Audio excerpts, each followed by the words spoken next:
Muy buenos días, amigo, amiga educando. Sea bienvenido a esta actividad número 2 del tema de fracciones. Hoy vamos a aprender que las fracciones se pueden clasificar de diferente manera, ¿sí? Clasificación de fracciones. Tenemos tres tipos de fracciones. La primera clasificación que tenemos son las fracciones propias, ¿sí? Ahí tú ya pudiste haber visto en la guía que tenemos, qué es una fracción propia. Una fracción propia en el sentido matemático es una fracción donde el numerador es más pequeño que el denominador, ¿sí? Por ejemplo, 3 quintos, ¿sí? Recordemos que el número de arriba es al que se le conoce como numerador y al número de abajo como denominador. Entonces, siempre que tengamos una fracción de este tipo, donde el número de arriba es más pequeño que el número de abajo, se trata de una fracción propia. Pero, ¿qué nos representa en cuanto a la cantidad con respecto al entero? Bueno, esta fracción nos está representando, por ejemplo, si tuviéramos una figura como esta, ¿sí? La estamos dividiendo en 5 partes iguales, es lo que nos dice el denominador, se divide en 5, y de estas 5, ¿cuántas tenemos que rellenar? 3, ¿sí? Entonces rellenamos 3, ahí está. Este es el dibujo o el esquema que me representa la fracción 3 quintos. Entonces, una fracción propia es aquella donde el numerador es más pequeño que el denominador, ¿sí? Pero también, en cuanto a representación, una fracción propia es aquella que es menos que un entero, ¿sí? Esta fracción, todas las fracciones propias nunca van a llegar a alcanzar, a sombrear toda la unidad, ¿sí? Siempre va a ser menos. Vamos a ver otro ejemplo. Si tuviéramos aquí un tercio, ¿sí? El numerador es más pequeño que el denominador, entonces es una fracción propia. Si lo representamos con un esquema, vamos a regresar al esquema circular. Tendríamos que dividir entonces en 3 partes, iguales. ¿Y cuántas de estas 3 partes necesitamos sombrear? Una, ¿sí? Una, ahí está. ¿Sombreamos todo el círculo? No, no alcanzamos a sombrear todo el círculo. ¿Por qué? Porque se trata de una fracción propia. Y las fracciones propias nunca se alcanzan a sombrear toda la unidad. Vamos a continuar con la clasificación de fracciones, la segunda, fracciones impropias, ¿sí? Fracciones impropias. Tenemos que una fracción impropia, como ustedes ya pudieron leer en la guía de estudio, es aquella donde el numerador, es decir, el número que está arriba, es más grande que el denominador. Aquí podemos ver claramente en el ejemplo esta fracción 7 quintos, ¿sí? 7 quintos. El 7, que es el numerador, es más grande que el denominador, ¿sí? Entonces, todas las fracciones donde el número de arriba es más grande que el número de abajo se van a llamar o se van a clasificar como fracciones impropias. Pero, ¿qué me está representando esta fracción impropia? Bueno, vamos a ver. 7 quintos, es decir, que si yo tuviera, por ejemplo, un pastel, ¿no? Un pastel circular, yo tendría que dividir este pastel en 5 partes. Entonces yo agarro, empiezo a hacer mis divisiones y dividí en 5 pedazos, 5 rebanadas.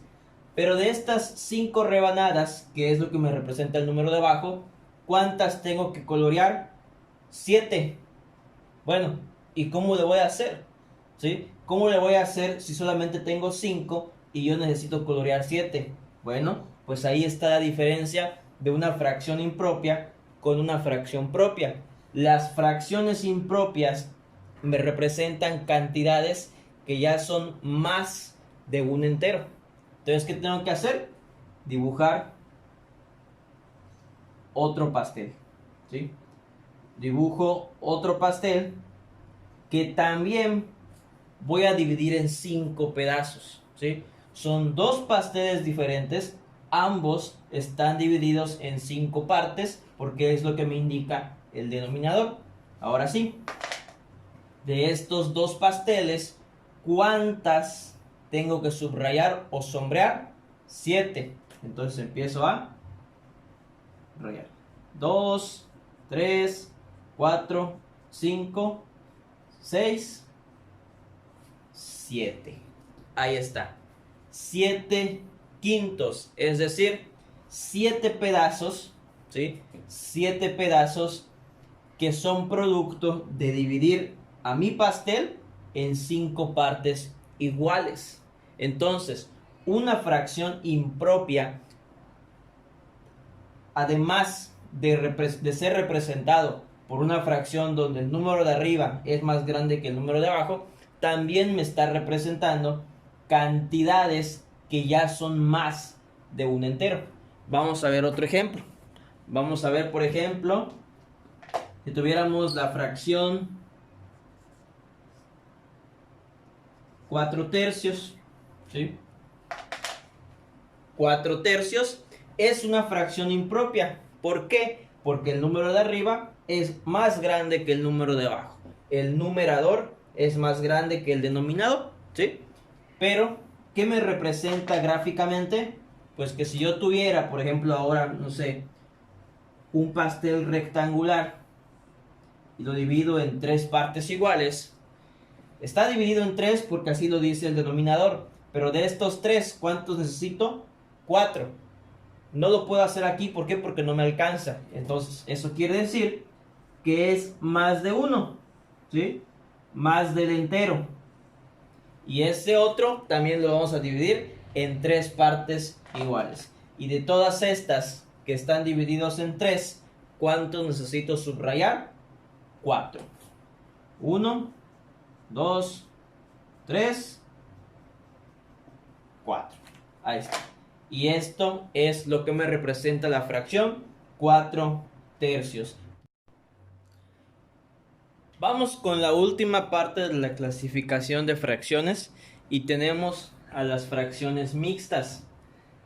Las fracciones mixtas realmente son una forma diferente de representar las fracciones impropias, ¿sí? Recuerda, una fracción impropia es donde el numerador es más grande que el denominador y me representa más de un entero. Las fracciones mixtas también, ¿sí? Solo que se representan de una manera diferente. Una fracción mixta va a estar formada por un número entero, ¿sí? En este caso el 2, y por una fracción propia, donde el numerador va a ser más pequeño que el denominador. De eso se compone una fracción mixta. ¿Y qué me representa? Pues que tenemos más que un entero. En este caso tenemos 2. Entonces vamos a dibujar.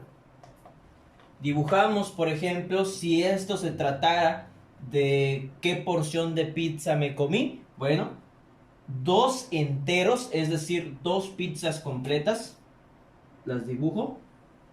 1, 2 y 3 cuartos. Es decir, tengo que dibujar una pizza adicional que no alcancé a comer de manera completa, ¿sí? Estas primeras 2 no es necesario dividirlas, ¿sí? Porque esta fracción o este número me está representando que tienen que ser completas. Entonces yo las subrayo, completas, completas, representando que son 2 enteros, ¿sí? Y la última sí la voy a dividir con esta fracción, 3 cuartos. como el denominador es 4, entonces eso quiere decir que la pizza se dividió en 4 rebanadas. Y de estas 4 rebanadas, ¿cuántas tengo que subrayar o cuántas me comí? 3. Entonces, de estas 4 subrayo 3.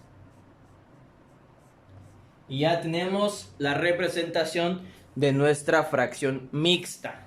Entonces, una fracción mixta se compone de un número entero que me representa pues 2 enteros, en este caso 2 pizzas completas, y una fracción propia donde el numerador es más pequeño que el denominador. Nos representa una tercer pizza que no se alcanzó a comer de manera completa. Tenemos otros ejemplos. Otro ejemplo de fracción mixta sería esta. 1 y 2 quintos. ¿Sí? 1 y 2 quintos. ¿Qué me representa esta fracción? Bueno, pues que tenemos un entero. ¿Sí? El número grande me va a representar el entero. Eso quiere decir que si yo tenía 2 pasteles rectangulares, esta fracción me está diciendo que un pastel completito, ¿sí?, sin necesidad de dividirlo, y el otro lo vamos a tener que dividir en 5 pedazos iguales. Ahí está, en 5 pedazos iguales, y de esos 5 voy a agarrar 2. Entonces, una fracción mixta también me representa cuando tenemos más de un entero, pero ahora con un número grande y con una fracción propia.